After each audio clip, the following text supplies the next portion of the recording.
존대는 라디오님 죄송합니다. 라디오님의 컨셉을 빌리게 되었음을 정말 죄송하게 생각합니다. 이 영상을 봐주신다면 너그럽게 용서해 주시길 부탁드리겠습니다. 감사합니다.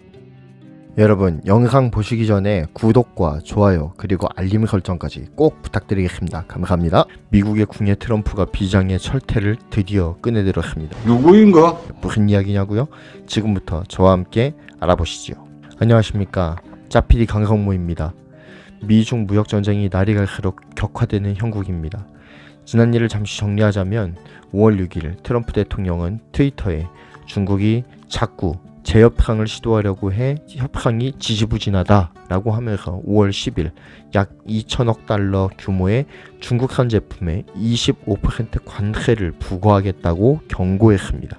긴장감이 감도는 상태에서 5월 8일 미중 양국의 고위급 무역 협상이 진행이 되었고, 결과는 우리가 모두 다 아는 것과 같이 참담한 회담 결렬로 끝나버리고 말았습니다. 그리고 미국은 예고한 대로 5월 10일 2천억 달러 규모의 중국 상품에 대해서 25%의 관세를 부과했습니다. 이에 중국도 지지 않았습니다. 중국은 5월 13일 미국산 제품 600억 달러 상당의 1,540개 품목에 5에서 25%의 관세를 부과했습니다. 대부분이 미국의 농축산물입니다. 왜 중국은 미국의 농축산물을 공격하는 것일까요? 그것은 낙농업가와 농가가 트럼프의 주요 지지층 중 하나이기 때문입니다. 농축산물에 피해를 주면 트럼프의 입지는 좁아질 수밖에 없죠. 이러한 핀포인트 관세는 미국 농축산가에 타격을 입혀 트럼프에게 정치적 부담을 안기겠다라는 의도가 짙게 깔려있는 조치입니다.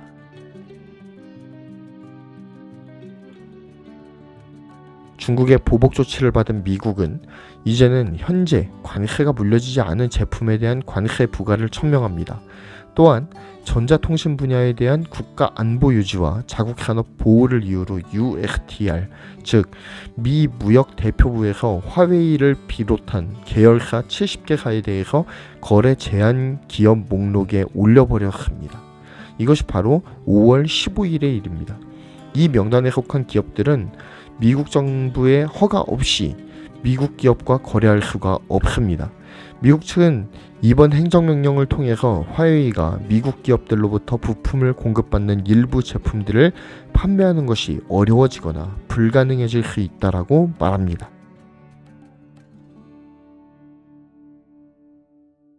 그렇다면 미국은 왜 화웨이를 이렇게 핀셋으로 공격하듯이 공격하는 것일까요? 화웨이는 미국 내에서의 점유율이 그리 높지 않은 기업인데도 말입니다. 다음에 도표를 보시면 화웨이 휴대폰은 미국에서 힘을 전혀 쓰지 못하고 있습니다. 2016년 자료임에도 불구하고 0.4%밖에 안 돼요. 화웨이가 미국 내 영향력을 미미하게 끼치고 있는 것입니다. 그럼에도 미국이 화웨이를 핀셋 규제하는 것은 화웨이가 미국 안보를 위협한다라고 보기 때문입니다. 그렇다면 화웨이는 무슨 짓을 했을까요? 당사자만 모르고 주변인은 모두 다 아는 화웨이의 악행을 잠시 살펴보겠습니다.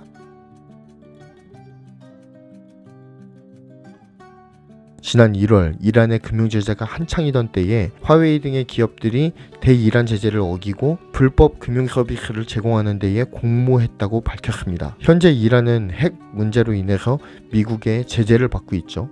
오바마 대통령 당시에 핵 합의를 이루었었는데 이것을 트럼프 대통령이 뒤집으면서 양국 간 관계는 파국으로 치달은 상황입니다. 미국은 이란의 씨를 말리기 위해서 이란산 원유의 수출을 막고 금융거래를 동결시켜버렸어요. 이런 상황에서 화웨이가 대이란 제재를 위반하고 불법 금융 서비스를 제공했다라고 보는 것이 미국의 입장인 것이에요. 최근 마이크로소프트사 연구원들은 화웨이의 노트북에서 해킹용 백도어가 여러 개 발견되었다라고 말했습니다. 당연히 화웨이는 아니라고 발뺌했지만 그 역시 구라였습니다. 여기서 백도어란 하드웨어에 심겨져서 외부의 컴퓨터를 액세스할 수 있도록 돕고 데이터를 해킹할 수 있도록 하는 해킹 툴입니다. 즉 화웨이 노트북을 쓰는 사람들의 주요 정보와 신상을 도적질하려다가 MS 측에 딱 걸린 거예요. 그런데 이건 약과입니다. 전 세계적으로 화웨이는 통신 장비에 강점이 있는 회사예요. 화웨이의 통신 장비 점유율은 20%가 넘습니다. 그런데 그 수많은 통신 장비에다가 백도어가 잔뜩 박혀 있다라고 한번 생각해 보시기 바랍니다. 생각만 해도 아찔하지 않습니까? 어찌되었든 이 백도어에 관해서는 많은 유튜버들께서 정리를 해주셨기 때문에 저도 여기에서 밝히지는 않고요. 나중에 화웨이 백도어 정리편을 따로 제작해볼까 한번 생각 중입니다. 어찌되었든 화웨이를 필두로 한 중국 기업의 기술 도적질 행태는 어제 오늘 일이 아니죠. 우리나라도 많이 털리지 않았습니까? 정말 열받는 일이 아닐 수가 없습니다. 그렇다면 화웨이는 지금부터 고난의 행군을 준비해야 되는 것일까요? 전문가들은 화웨이가 이번 조치로 타격을 많이 입을 것이라고 보고 있습니다. 왜냐하면 화웨이 제품 중에서 미국에서 만든 부품들이 다수 탑재되기 때문입니다. 특히나 핸드폰 같은 경우에는 AP 같은 주요 부품들이 미국 측에서 제공하거나 특허를 가진 부품들이 많아서 화웨이에게 적지 않은 타격이 될 것 같습니다. IT 기업을 겨냥한 이번 제재에 중국 또한 매우 격한 반응을 보이고 있습니다.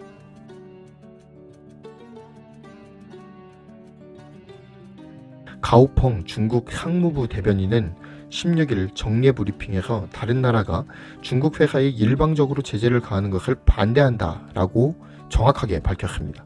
또한 루캉 중국 외무부 대변인 또한 중국 회사들의 권익을 위해 중국 정부는 당연히 필요한 조치를 취할 것이라고 말했습니다.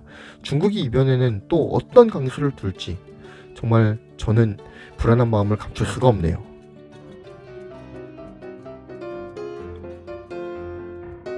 정리합니다.